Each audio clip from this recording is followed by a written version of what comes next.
Imagine swimming in the ocean, sunlight flickering through the waves, and then everything goes dark. Not because it's night, but because something just blocked out the sun. Something bigger than a bus, faster than a torpedo, and hungrier than anything alive today. This wasn't a monster from a movie. This was Megalodon, the apex predator of prehistoric oceans. And trust me, the stories don't even come close to how terrifying it really was. The Megalodon, the largest shark that ever lived, ruled the ancient seas for nearly 20 million years. Scientists believe Megalodon first appeared around 23 million years ago, during the early Miocene epoch, and vanished about 3.6 million years ago, near the end of the Pliocene. During that time, the planet's oceans were warmer, teeming with marine mammals, whales, dolphins, and seals. It was the perfect environment for a massive predator like Megalodon to thrive. This ancient shark, whose very name means big tooth, has become a symbol of oceanic terror, inspiring everything from blockbuster films to fevered speculation about its possible survival in the unexplored depths of the sea. But as awe-inspiring as the pop culture image of Megalodon is, the scientific reality is even more staggering. Recent research has not only revised our understanding of Megalodon's size and power, but has also revealed a predator whose dominance, adaptability, and sheer ferocity far exceeded what most people realize. This expanded exploration delves deeply into the latest discoveries about Megalodon's body size, weight, and evolutionary history, compares it to both modern and prehistoric marine giants, and examines its terrifying arsenal of predatory adaptations. Unlike many prehistoric animals that left behind full skeletons, Megalodon's body was made mostly of cartilage, not bone. Because of that, what we know comes mostly from its teeth and a few fossilized vertebrae. But even those pieces tell a lot. A single tooth can reveal the shark's size, age, and even what kind of prey it preferred. Some fossilized vertebrae suggest the shark's backbone alone could stretch several feet across. In its time, nothing in the ocean rivaled it. No animal came close in size or power. It was the apex predator of its time, an organism perfectly suited for dominance. Every part of its body had a purpose, and every adaptation gave it an edge. When scientists look at Megalodon fossils today, they're not just studying a prehistoric animal. They're looking at the blueprint of oceanic power, a species that pushed nature to its limits. Even millions of years after its extinction, Megalodon's legacy reminds us how wild and unforgiving Earth's oceans once were. And for now, that's the starting point. Before we get into its raw strength, hunting strategy, and terrifying power, it's enough to say this: Megalodon didn't just live in the ocean, it defined it.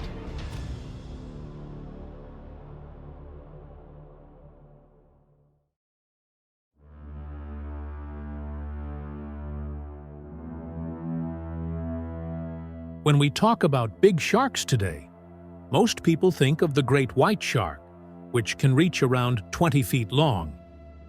But Megalodon was on another level entirely. The largest estimates suggest it could grow up to 60 feet in length, 3 times the size of a great white, and weigh up to 75 tons. That's roughly the same as a fully grown humpback whale. This massive shark was not only the largest shark to ever live, but also ranked as one of the biggest fish until the species went extinct. Today, the biggest fish in the sea are whale sharks. These filter feeders typically average in length between 18 and 32.5 feet. For a little added contrast, the maximum length of your average school bus measures approximately 45 feet. Yes, that's a very big shark. That's why Megalodon's scale is hard to process. Numbers alone don't do it justice. Even with modern measurements and 3D reconstructions, scientists still struggle to capture what a 60-foot shark truly looked like in the open ocean. It was more than just big. It was an engineering masterpiece of evolution. Most reconstructions settle around 52 to 55 feet for mature adults, with an estimated weight of 50 to 70 tons. That's heavier than a Boeing 737 aircraft. Its jaw alone measured about 9 feet tall and 11 feet wide, large enough for a grown human to stand inside with room to spare. The reason why they grew to such large proportions is because of an abundance of large prey. At the close of the Mesozoic era, mountain ranges started to build and erode into the oceans, supplying vast quantities of nutrients that expanded the number of plants in the waters. The abundance of huge marine mammals, the megalodon's preferred prey, was also a result of this increase in plants and algae. The marine mammals developed to become larger due to the quantity of food, and the mega-toothed sharks kept up with this growth in size. The name Megalodon fits perfectly. Its teeth could grow up to 7 inches long, thicker than a human hand, and sharp along both edges, built to cut through bone and flesh with ease. It's thought that Megalodon had up to 276 teeth at a time. When arranged in the mouth, these teeth formed rows stacked like conveyor belts. As one tooth wore down or broke, another would move forward to replace it. In its lifetime, a megalodon could shed thousands of teeth, which explains why they're so commonly found today. Fossilized megalodon teeth have been found all over the world, from North America to Europe, Africa, and Asia. The only continent without confirmed fossils is Antarctica. That wide distribution shows just how far this shark's reach once was. But the teeth were only part of the story. The jaw muscles that powered them were even more impressive. Based on fossil analysis and comparisons with modern sharks, researchers estimate Megalodon's bite force reached nearly 40,000 pounds per square inch, the most powerful of any known creature, living or extinct. That's more than 10 times the bite force of a great white, and 3 times that of T-Rex.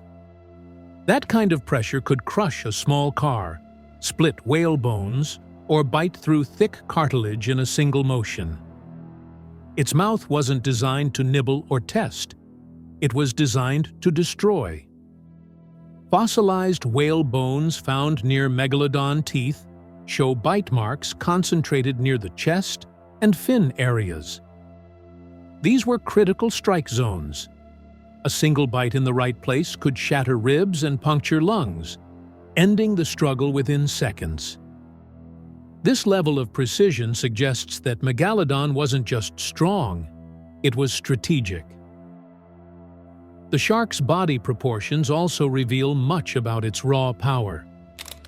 Unlike the great white's pointed torpedo-like build, Megalodon likely had a shorter snout and broader body. Its pectoral fins were longer, built to support massive weight and maintain balance while swimming. These traits point to a creature made for endurance rather than speed. It didn't need to chase prey across long distances. It could ambush and overpower anything in its reach. Even though Megalodon's skeleton was made of cartilage, not bone, scientists have discovered fossilized vertebrae that show the structure was dense and reinforced. Each vertebral disc could measure more than 6 inches across, with hundreds of them forming the backbone.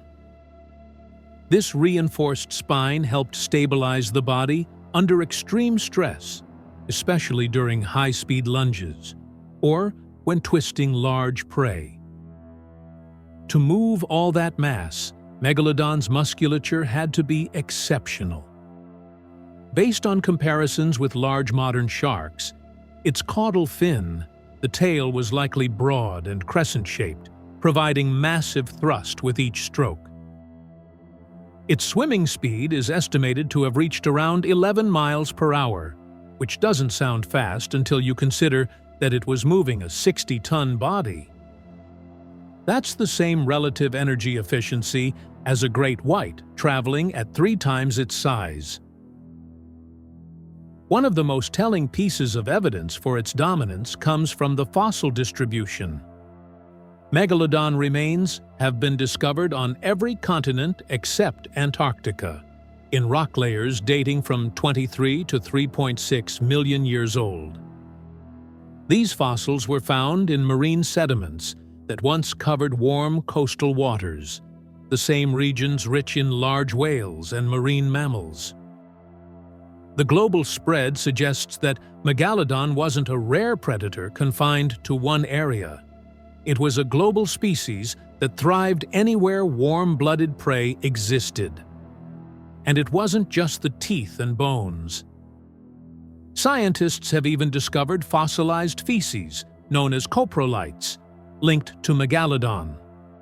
Some specimens are over 5 inches long and packed with fragments of bone and blubber.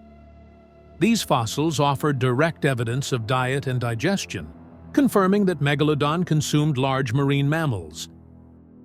The sheer volume of material suggests enormous feeding capacity, possibly several hundred pounds of food per day for an adult. All these numbers can start to blur, but they help explain one thing clearly. Megalodon wasn't terrifying because of legends or exaggerations. It was terrifying because of the physics involved. The mechanical force behind each movement, the scale of its anatomy, and the efficiency of its design made it an apex predator in the most literal sense. When you imagine an ocean filled with early whales, each the size of a bus, Megalodon was the one animal that could take them down routinely. Every feature of its body was tuned for that role. The heavy build helped it stay stable during attacks. The strong jaws crushed through dense bone. The wide fins gave it control in turbulent water. And even though scientists continue to debate the exact details of its body shape, every study reaches the same conclusion. Whatever Megalodon looked like, it was built for dominance. Nothing else in the ocean's history has matched its combination of size, strength, and precision. So when we talk about the biggest shark ever, it's not just about length, it's about capability. Megalodon wasn't just large, it was proportioned for destruction. Every tooth, every muscle, every movement was a result of evolution pushing the limits of marine power. That's why scientists and paleontologists still study it today, not because it's a monster from stories, but because it's one of the best examples of how nature can create something so efficient that it reshapes everything around it. And that's the real fear factor. Its size didn't just make it dangerous, it made it inevitable.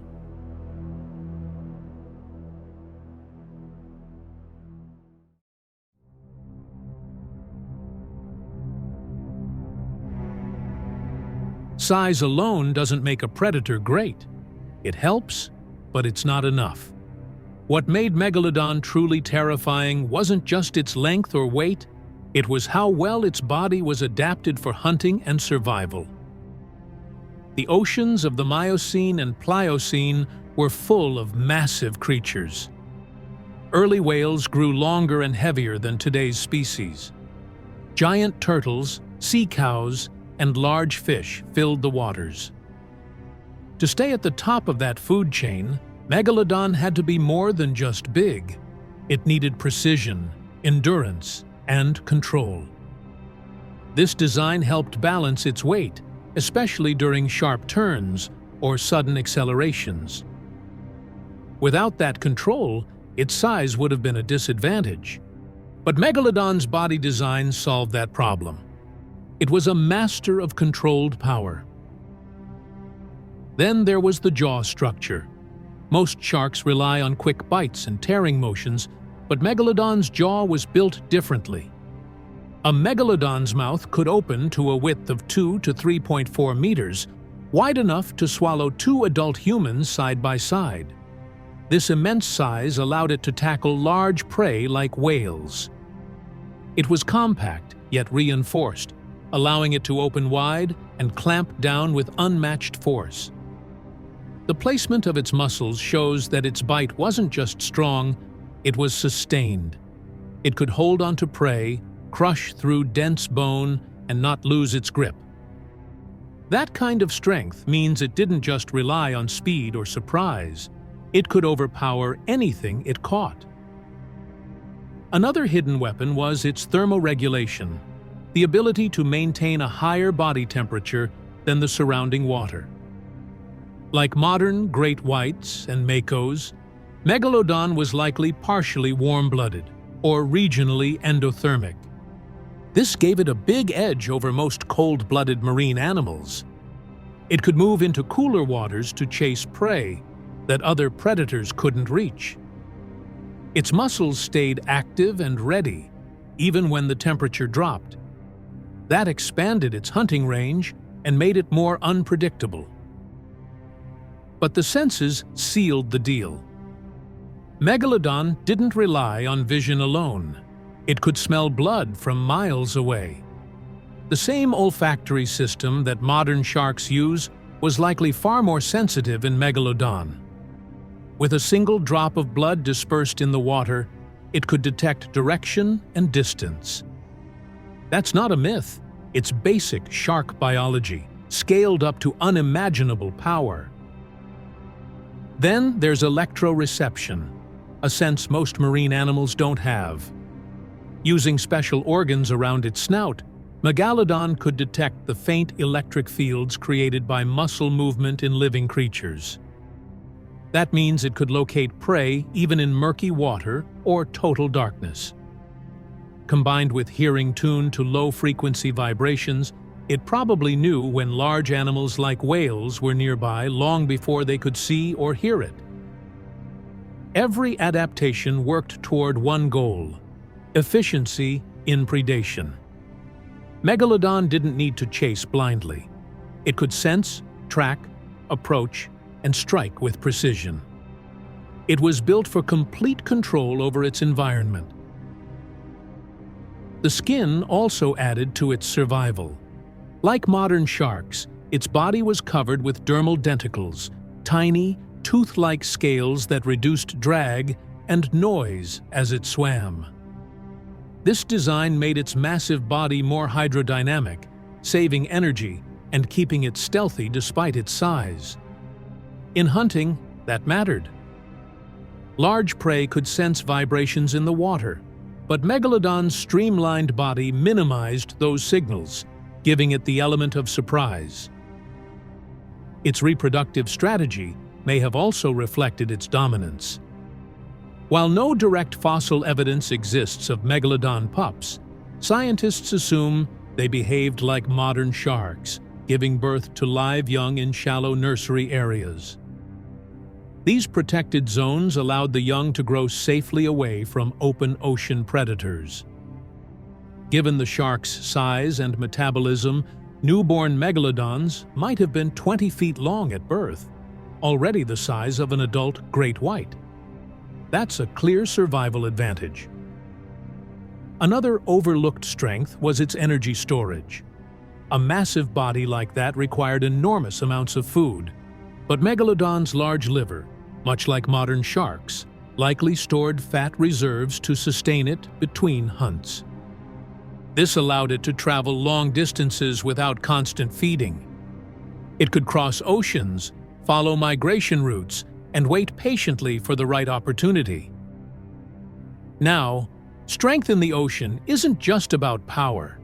It's about dominance in every situation. Megalodon didn't have to fight for food. It didn't have to defend its kills. Most animals simply avoided it. Fossil records show large marine mammals changed migration routes over time as sea temperatures dropped, possibly to escape the regions where Megalodon hunted. That kind of behavioral shift shows how much influence it had on the marine ecosystem. Even competition didn't mean much for an adult Megalodon. The only real rival in its world was Leviathan, a massive predatory sperm whale armed with huge teeth and a similar appetite for whales. Evidence suggests both species hunted similar prey, but direct conflict would have been rare. They probably occupied slightly different ecological niches. Megalodon dominated shallower, warmer waters, and Leviathan roamed deeper or cooler zones. Still, the fact that Megalodon thrived alongside such a rival speaks volumes about its adaptability. Everything about Megalodon's anatomy was about maximizing effect while minimizing effort. It didn't waste movement. It didn't waste time. When it attacked, it was decisive. When it moved, it was purposeful. And when it ruled, it did so completely. To call it just a big shark undersells what it was. Megalodon was a culmination of millions of years of evolution, a shark fine-tuned to perfection. Strong, aware, and efficient. No wasted design, no weak point easily exploited. In short, Megalodon wasn't just powerful because it was large. It was powerful because it was built smart. Its physiology, senses, and behavior worked in harmony. It could dominate any ocean environment it entered, adapt to temperature shifts, and outlast competitors. That's the part most people overlook when they imagine a giant shark. It wasn't a lumbering monster. It was an athlete of its age, engineered by evolution to hunt with precision and endurance. And that combination of traits, awareness, adaptability, and absolute control made it one of the most complete predators the planet has ever seen.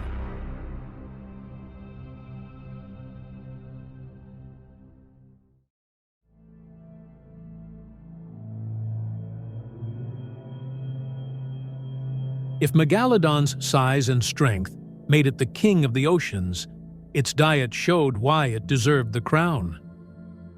Everything about its feeding habits points to a hunter that ruled with precision and confidence.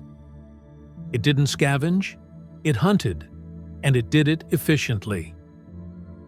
The fossil record gives us one of the clearest windows into what Megalodon ate. We know this from tooth marks on bones, fossilized whale skeletons, and even petrified feces, or coprolites.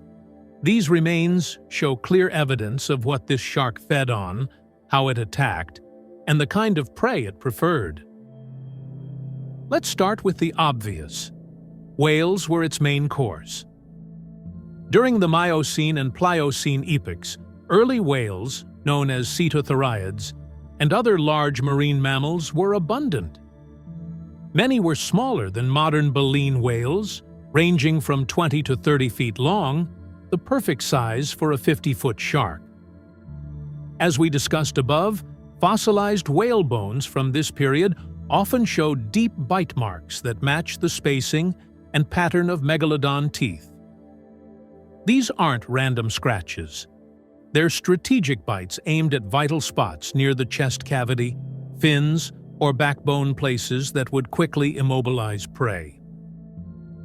In some cases, bones even show signs of healing, suggesting that Megalodon sometimes attacked whales that managed to escape. That means this wasn't scavenging behavior, it was active predation.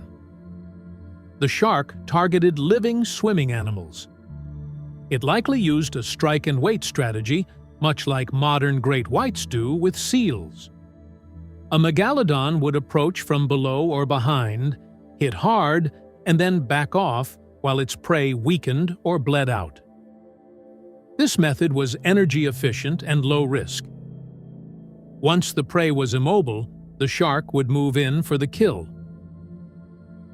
Megalodon didn't just hunt whales. Fossil evidence suggests a diverse diet that included large fish, dolphins, seals, and sea turtles. Some coprolites even contain fragments of cartilage and bone, showing it didn't shy away from consuming the tougher parts of its prey. But the size of its prey isn't the only impressive part, it's the way it ate. Megalodon's jaw wasn't just a weapon, it was a machine. With a bite force estimated at up to 40,000 pounds per square inch, it could crush skulls and vertebrae in one motion. When scientists reconstructed its bite mechanics using computer models, they found that it could generate forces powerful enough to crack through thick whale ribs, something no other known predator could do at that time. That level of bite strength also meant Megalodon could access energy-rich body parts that smaller predators couldn't reach, like internal organs and blubber. These provided massive caloric intake, helping the shark sustain its enormous body for longer periods. One whale kill could feed an adult megalodon for weeks, maybe even months. The coprolites tell their own story. Some fossilized feces found in North Carolina and other coastal areas measure more than 5 inches long and are packed with digested bone fragments. That's clear proof of a high calcium diet, consistent with feeding on large vertebrates. The shape and composition of these fossils also help estimate the size of the predator that produced them, and they match Megalodon perfectly. Its feeding range was just as impressive as its appetite. Megalodon fossils have been found in coastal deposits from every major ocean: the Atlantic, Pacific, and Indian. That wide distribution lines up with the migration routes of whales at the time. It suggests Megalodon followed its food, much like modern sharks do. When whale populations moved with the seasons, Megalodon followed, ensuring a steady supply of prey year-round. Even its teeth were specialized for this diet. Unlike the narrow, pointed teeth of fish-eating sharks, Megalodon's teeth were broad and serrated, designed for cutting, not piercing. This serration helped it slice through blubber and muscle, reducing the energy needed to process large animals. Each tooth was like a saw blade, working efficiently even after repeated use. Researchers studying tooth wear patterns found something else interesting. Megalodon's teeth show signs of heavy contact with bone. That means it didn't just feed on soft tissue. It went straight through dense skeletal structures to get to nutrient-rich marrow. This adds another layer to its feeding dominance. Few predators could afford to waste that much energy, but Megalodon could. And while it may seem invincible, there's another subtle advantage behind its hunting success: its intelligence. Sharks aren't mindless killers. They're strategic. They learn, adapt, and remember hunting zones. Megalodon likely followed migration paths and nursery areas where whale calves were easier to catch. By targeting young or vulnerable individuals, it could secure energy with less risk. As oceans changed over millions of years, Megalodon adapted to shifts in prey availability. When smaller whales evolved or moved into new regions, the shark followed. When new species of seals or dolphins appeared, they became part of the menu.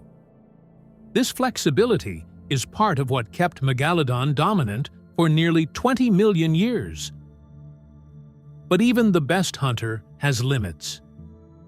Its massive size, while powerful, meant it needed a huge amount of food to survive. That required stable, abundant prey populations. As climate patterns shifted and whale species began migrating into cooler waters, Megalodon's hunting zones started to shrink. But that part of the story comes later. For now, what's clear is that no creature matched its feeding precision. Megalodon's hunting style shaped the behavior of other animals too. Some fossil whale species developed thicker bones over time, possibly an evolutionary defense against attacks.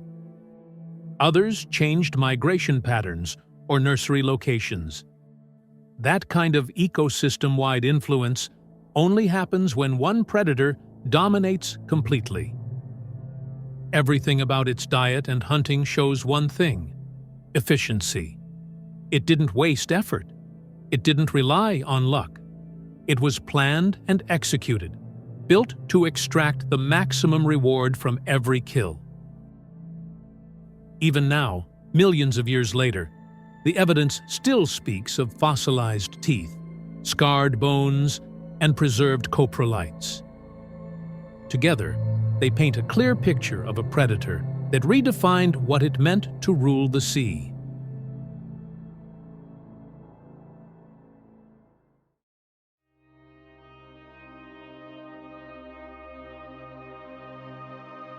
For almost 20 million years, the Megalodon ruled the oceans without challenge.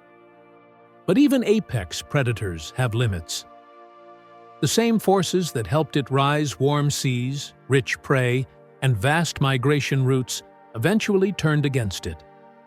The Megalodon wasn't brought down by one sudden event. Its extinction was a slow collapse, a chain reaction driven by climate change, shifting food supplies, and new competitors that changed the balance of the oceans forever. Let's start with the biggest factor: temperature. Megalodon thrived during the Miocene epoch, roughly 23 to 5.3 million years ago. At that time, Earth's climate was warmer than today. Tropical and subtropical waters stretched far into what are now temperate zones. That warm environment supported a huge variety of marine life, especially whales, dolphins, and seals. But around 3.6 million years ago, near the start of the Pliocene epoch, things began to change. Ocean temperatures started dropping.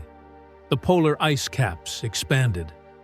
This cooling trend affected everything Megalodon depended on.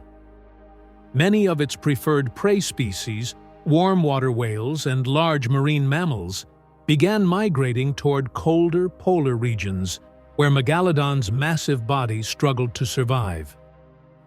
Being a large, likely partially warm-blooded shark, it needed warm waters to maintain internal balance. Once its prey moved to colder zones, Megalodon couldn't follow efficiently. And that's the first sign of real trouble. When your main food source leaves your habitat, you either adapt or starve. For a 50-foot shark, adaptation wasn't simple.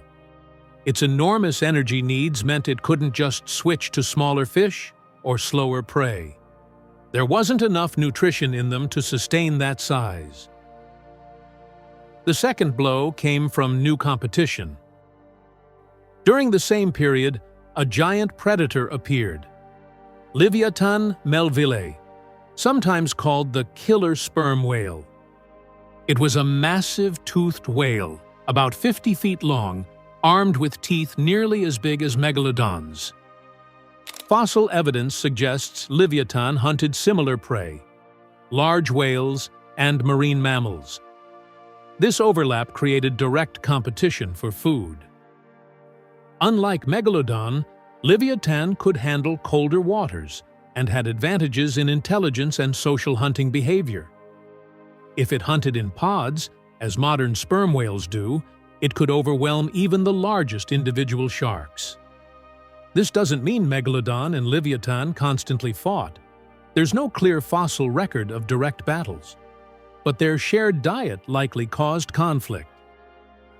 In an ecosystem where large prey was decreasing, two apex hunters fighting for the same food couldn't both survive indefinitely. As prey populations continued to decline, energy costs rose for Megalodon. Traveling longer distances to find food drained more energy than it could replace. That's the kind of imbalance that leads to extinction over generations. Another factor was reproduction. Large sharks like Megalodon reproduced slowly. They likely gave birth to a small number of large pups, similar to modern great whites. That's an effective strategy in a stable environment. Big offspring mean better survival rates. But when food becomes scarce and young sharks have to compete with adults for limited prey, populations can collapse quickly. Fossil evidence supports this. Sites once thought to be Megalodon nurseries, like those in Panama and Florida, show younger individuals concentrated in shallow coastal zones. As sea levels dropped and climates cooled, these nursery habitats disappeared. Without safe zones for young sharks to grow, fewer reached maturity. By around 3.5 to 3.2 million years ago, the signs of decline were clear. Megalodon fossils became rarer in younger geological layers. Whales diversified and moved into cooler waters. Smaller, more adaptable shark species like early great whites began to fill new niches. Speaking of great whites, there's often confusion about their relationship. For a long time, scientists believed Megalodon was a direct ancestor of the great white shark. That idea's been revised. We now know they belong to separate evolutionary branches. Megalodon was part of the extinct family Ottodontidae, while the great white comes from Lamnidae. But that doesn't mean they never crossed paths. They probably did. And as Megalodon populations declined, great whites likely benefited from stepping into ecological roles Megalodon once dominated. The final extinction is estimated to have happened around 3.6 to 2.6 million years ago. By that point, Earth had fully entered an ice age cycle. Ocean productivity changed, prey migrated or adapted, and Megalodon couldn't keep up. There's always talk about whether it might still be alive somewhere in the deep ocean. But here's the thing: the evidence doesn't support it. For an animal that size to exist today, we'd expect to see something fresh teeth, remains, sonar traces, or whale carcasses with matching bite marks. Nothing of that kind has ever been confirmed. And more importantly, its biology makes survival in the deep sea nearly impossible. Megalodon depended on warm, coastal environments rich in prey. The deep ocean is cold and relatively empty. It couldn't sustain a giant predator that needed constant energy intake. Its extinction, while dramatic, wasn't unusual in the grand timeline of life. Ecosystems shift. Temperatures change. When conditions favor smaller, faster, or more adaptable species, giants tend to fade away. Still, the disappearance of Megalodon reshaped marine life. Once it was gone, whale species began growing larger, possibly because the main predator that hunted them was gone. The balance of power in the ocean changed. So, what really killed the Megalodon wasn't a single predator or disaster. It was time and adaptation. The oceans evolved, but Megalodon didn't evolve fast enough to keep up. For millions of years, it had no equal. And then, slowly, the world around it changed just enough to take it down. That's the irony of dominance. The stronger and more specialized you are, the harder it is to adapt when the world stops fitting you.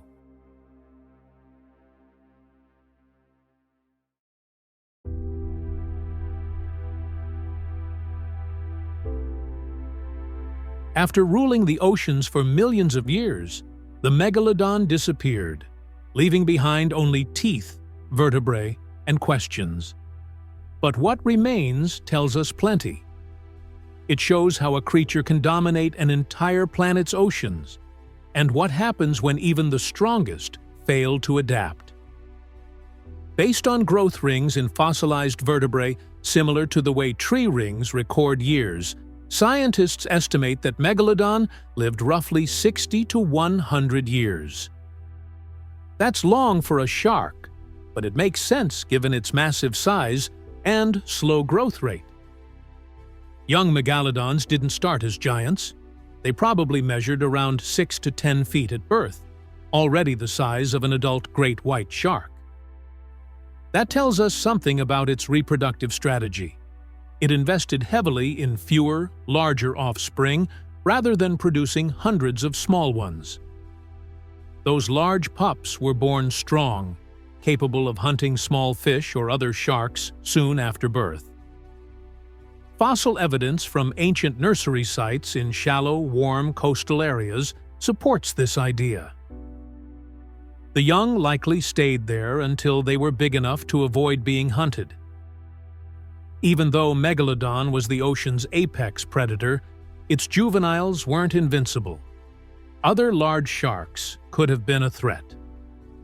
Some fossil sites even suggest cannibalistic behavior in young megalodons, possibly feeding on smaller siblings or juveniles of their own kind. It's not rare in sharks today, and it may have been part of their survival instinct. As adults, megalodons probably reached full size between 25 and 40 years old. After that, they entered a long, stable phase of life, slow aging, steady growth, and complete dominance. For decades, nothing in the ocean challenged them. But lifespan is only part of the story. What's fascinating is how global their presence was. It was truly a worldwide species.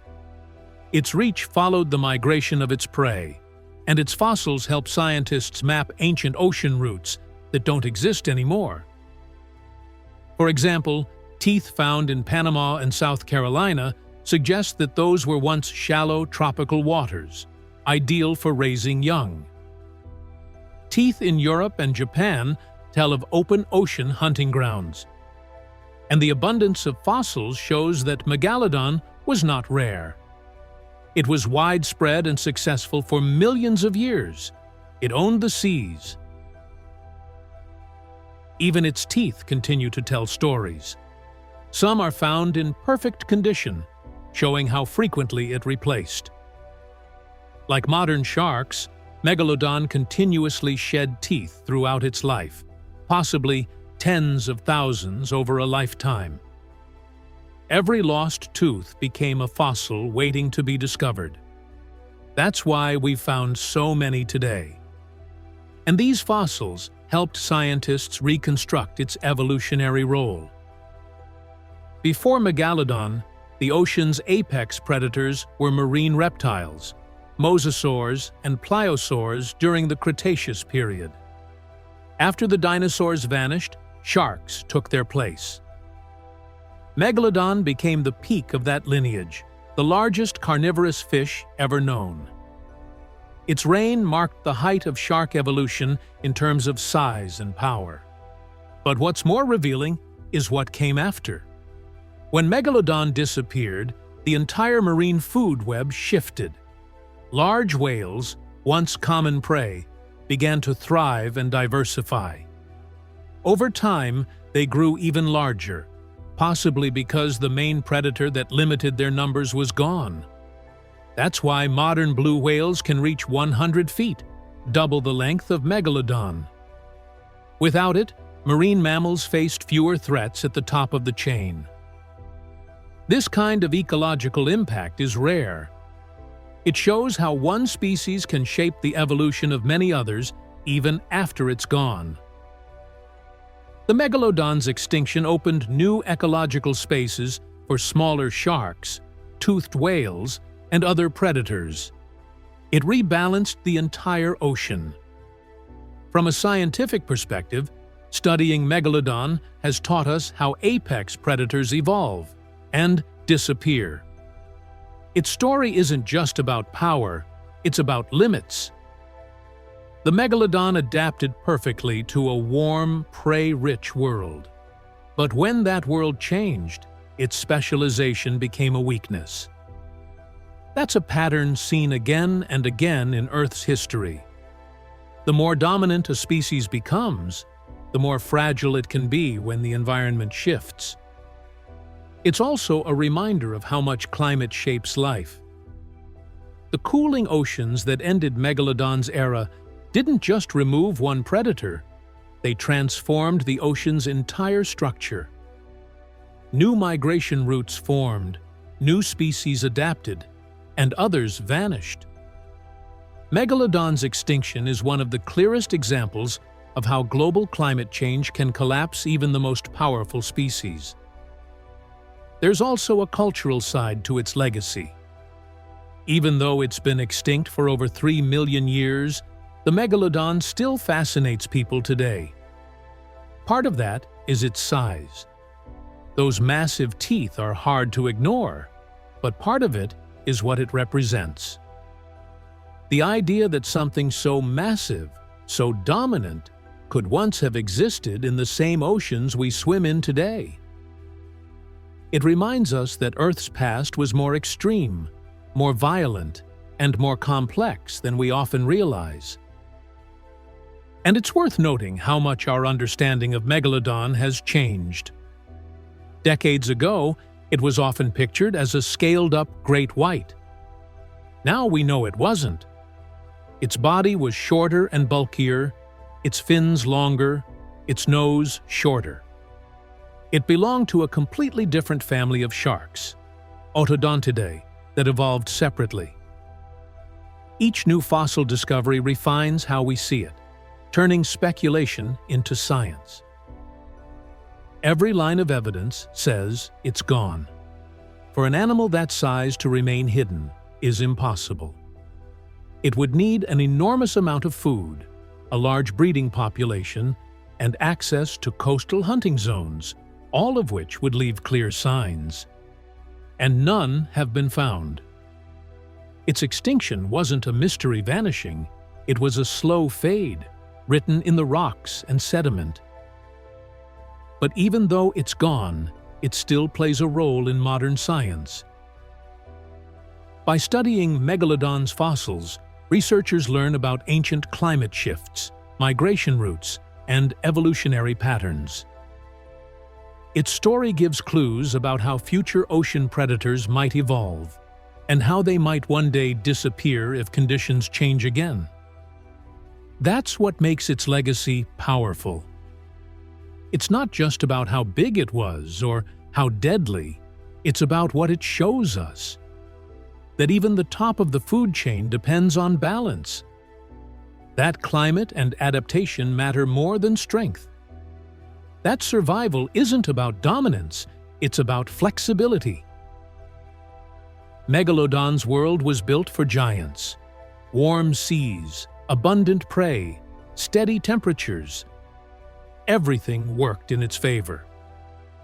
When those things changed, the giant fell, but it left behind a message written in stone. No species is untouchable. So, when we look at those 7-inch teeth in museums, they're not just fossils. They're records of an age when oceans were ruled by a predator so massive it reshaped life around it, and a reminder that nature's balance, no matter how powerful it looks, is never permanent. And that's the truth about Megalodon. It wasn't just a giant shark. It was the ocean's most efficient predator. Its own ecosystem of fear and dominance. And even in extinction, it continues to teach us what real power and real fragility look like. The more we learn, the clearer it becomes. The Megalodon was not just scary, it was the most formidable predator the world has ever known.